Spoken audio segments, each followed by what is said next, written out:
Welcome back to Reflections of Darkness. As some of you out there in podcast land now know, I am Evil, your lovely drag hostess, coming to you from my lair of eternal damnation, also known as my bedroom. You should feel honored to be counted along with the hundreds of men who've been in my bedroom. But that's another story. Well, I hope you enjoyed last week's podcast on New Year's Evil. Since it was my very first one, it was a little bumpy, but since then I have learned so much, and that should make today's even better, or at least a little less bumpy. I want to thank the listeners that sent me messages. They were all very positive and very helpful. And as I said last week, feel free to send me any thoughts, feelings, ideas, critiques, or whatever. It all helps me make the podcast more successful and fun. And speaking of which, don't forget to rate and review the podcast so more people find us. Anyway, enough of that. I know you're all excited to dive into tonight's movie.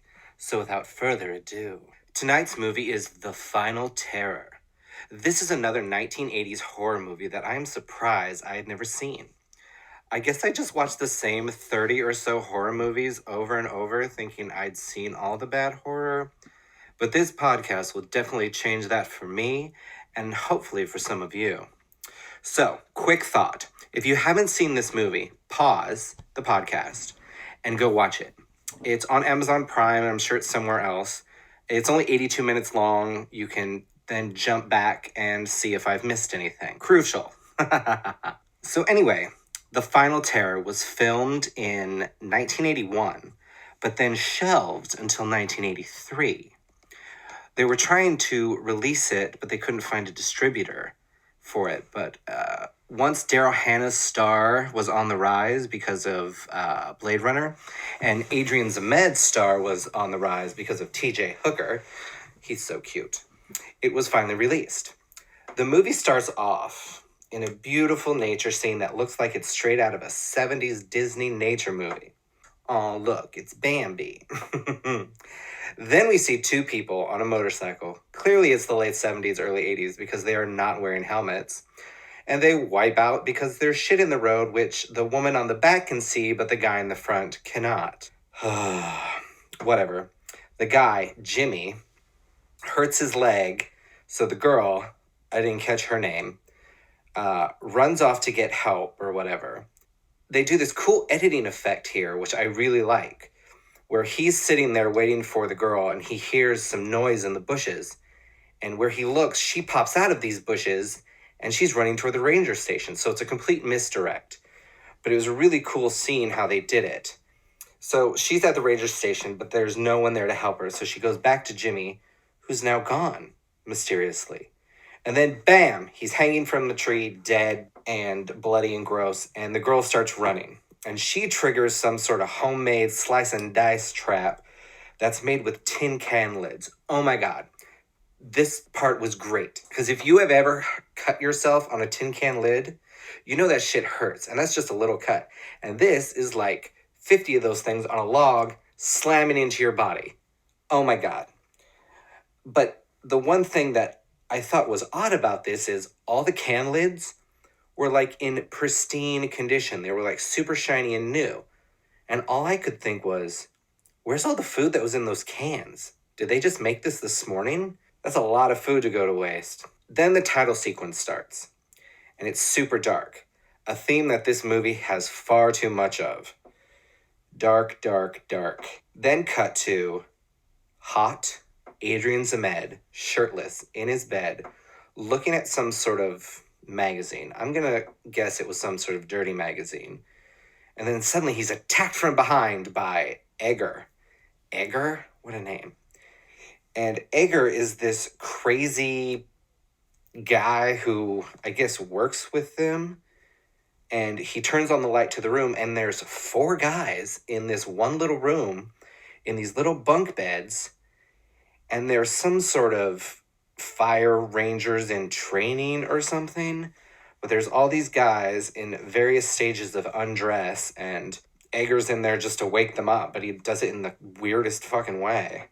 So basically the 5 ranger guys are going to pick up a bunch of girls and go work in the woods, and Crazy Edgar is going to drive them. Honestly, this Edgar guy is trying for a fucking Oscar with his performance. I mean, come on, dude, tone it down a little. So anyway, they pick up the girls from one of the girls' parents' house, and they're all just like, okay, you guys take these girls out into the woods, no problem. What the fuck? Also, Daryl Hannah, what did you say to your hairstylist that day to make them do that to you? Fun fact, I believe this film was filmed before she did Blade Runner, but released the year after making it her 6th film. I don't know. I thought that was interesting. Thanks, IMDb. So they're driving through the forest in this rickety-ass bus, and they just pass this mental institute that's out in the forest. Foreshadowing, maybe? Maybe. When the group finally get to where they're going and they're unloading, 2 giant cans of veggies fall out of Edgar's bag. Okay, is Edgar the tin can lid killer? Maybe. Or is it just a red herring?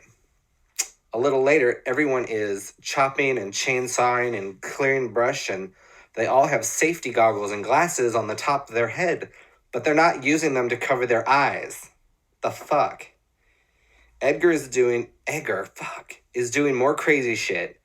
Then they cut to the obligatory scary story by the campfire scene where they tell the story about the boy who broke his crazy mother out of the mental institute. The one just down the road, I'm guessing. And he brought her out into these woods where she still lives today. Ah! And then they scare everybody and it's stupid. Later, 3 of the guys go off into the woods together. And I thought, ooh, it's gonna get good now. But no, they were just initiating the new guy, Cerrone, with the whole howl like a wolf every 45 seconds thing. You're the guy on watch so we can go get the weed in the forest and blah, blah, blah, blah. And while we're on this scene, what the hell is Zorich's accent? I mean, is that his actual voice and accent, or is that just a bad choice? Because it's some sort of southern... I don't fucking know. Anyway, back to the story. The next morning, they all wake up and Cerrone is still gone. So they go looking for him. And I like this scene in the woods because this scene is very creepy forest vibe. And they're all walking around yelling his name. And they're just, at any moment, anything could pop out. So I thought that was a pretty good scene. But it gets to the best scene, where the main fire ranger guy's out there looking for Cerrone, and he's like, oh, look at that stream. I think I'm just going to get naked and jump in here for a while. Who cares that someone's missing? But we do get to see some naked man action, though. Sadly, you can tell that the water is pretty cold. Oh, and then his girl's watching him this whole time, and she's like, I'm in the mood for some cold, wet, forest floor sex instead of looking for Cerrone. And we all know, when people in horror movies have sex, they're gonna die. And bam, naked man axed in the back while still in that girl. Ugh. At this point, it is unclear if only he is dead or if the killer also killed the girl.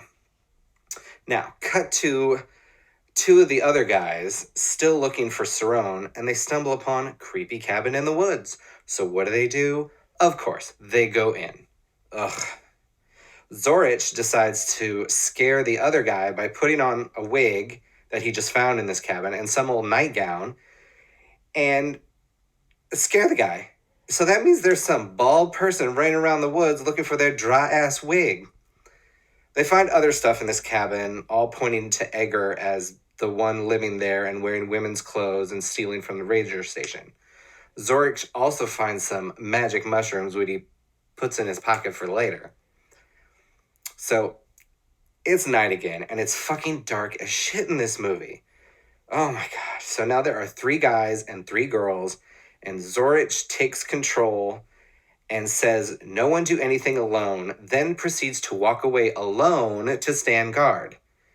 Oh, these people. So this is a good part in the movie. So all the people are asleep by the street. and some sort of creature, a homeless werewolf looking something, comes out of the woods to stroke one of the girl's hair. And I can only imagine the creature is thinking, how does she keep her hair so moisturized and damage free? And then she wakes up and screams, and everybody's there. And then Cerrone shows back up with a giant bag of weed. And now the group count is now 7 again.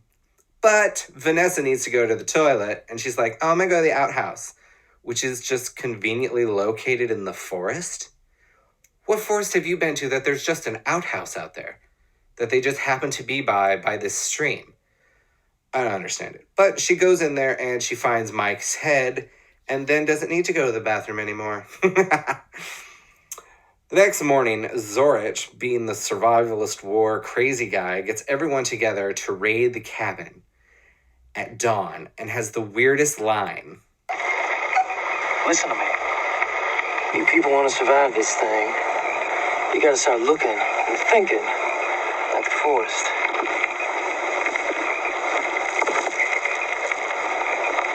You tie those beads back, you understand? Blondie, you get that hair under a cap. And Boone, get off that white shirt. So they bust into the house and, ooh, the killer is under the house, which they don't find out. And look at that, Melanie is still alive with her. Okay, death count is back to 3. I like how we don't get to see the killer and how they make it seem like it could be Edgar or a crazy creature.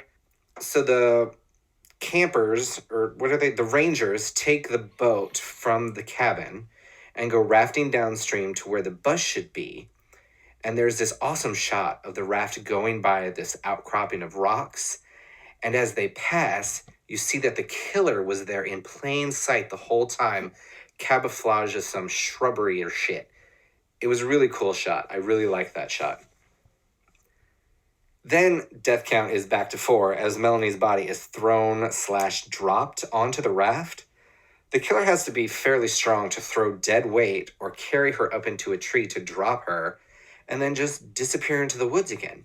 On another side note, why did Vanessa go to a work trip where she knew they would be rafting and then's like, oh, I can't swim? Or how she can't hold her shit together for 5 minutes to calm down. So they see the bus in the distance on a bridge in the middle of the day and say, let's wait till night. It could be a trap. Well, what trap is easier to see in the dark? Dumbass, stupid logic. So they wait until dark and get on the bus, and Edgar isn't there. But you know what is there? Drugs. Yay, the other thing that will always get you killed in a horror movie. So they smoke pot, and Zorich starts doing mushrooms, the ones he found in the creepy cabin. And after everyone is like fallen asleep and they're on the bus, something or someone is on the roof and they all wake up. And then it attacks. So it breaks through the window and it breaks through the front window and they all just start running and they jump out of the back of the bus. And I'm sorry, but there are 7 of you and 1 of them. Why are you running? Yeah, they have a weapon, but you have a bunch of shit on this bus and you could have grabbed that weapon at any time. Whatever. So they all run into the woods in the dark, and then Wendy gets separated, of course, and then gets her neck slashed by the, creature. But she did do drugs, so she probably deserved it. So they find her with her neck bleeding, and they have to sew her up and keep running. Cut to the next morning, and it's raining, and I bet these people were chafing like a motherfucker. I mean, in and out of a stream, hiking around in the rain. I mean, talk about swamp ass. Ooh, they need some Gold Bond powder on their shit. Ooh, I bet it just stung. Anyway, so they're hiking around, and Zorich is giving me some crazy guy vibes. Oh, wait, he's high as fuck on mushrooms, that's right. I'm gonna kill him. Right here. That's where it's gonna happen. Beautiful. It's beautiful. Ain't it? You know something? Throughout all this, I respect him. He's just quiet, waiting. That's the reason we lost the war. You know that, don't you? Well, the VC knew that. They did. They knew about the force. You took the mushrooms, didn't you? We found some magic mushrooms in the shack. He's thrown out his mind. Damn you. And clearly he doesn't like Wendy. Hey, man. It's a war game. Then get your act together. Long-haired bitch. Keep off my ass. So now it's time for the big "we're not going to take it anymore" fight back scene where they set up some elaborate trap like some MacGyver episode to catch Edgar. And it kind of works because Edgar jumps out and is choking Cerrone again like at the beginning, but then everyone jumps out of the bushes with leaves all over their asses and starts beating the shit out of Edgar. While high as a kite Zorich watches from up on this tree, but he should have been watching himself because the killer slices his ankle, causing him to fall to his death. Then the creature starts running towards Edgar, and he's like, "Mama." And we're like, oh shit.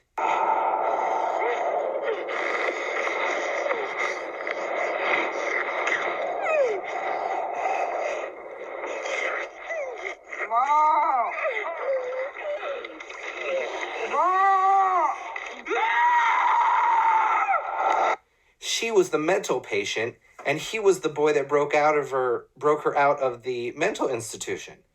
It was all true. Oh no. But then she triggers a trap and a spiky log thing that swings down and impales her and her dry ass wig. And then it's just over. I don't know. It was pretty anticlimactic, but I guess it all made sense. And had it been more popular, it could have gotten a sequel with Edgar as the crazy in the woods, but didn't. I don't know. And it really wasn't clear if Edgar was still alive at the end, but I guess they just beat him up. And they didn't actually kill him, but I guess they could have. I don't know. Anyway, so that was The Final Terror from 1983. I don't know about this one. For a slasher in the woods movie, it was okay. There were a couple of good scenes, and the kills were pretty good, but I don't know if I would go back to this one often. If I knew what my scale was, it would probably be somewhere in the middle. Speaking of which, I got a few ideas for the rating system, but haven't settled yet, so if you have any ideas, feel free to send them my way. You can message me at Reflections of Darkness on Instagram or Evil Queen SF on Instagram. And don't forget to rate, review, and subscribe to my podcast. Until next time, this has been Evil.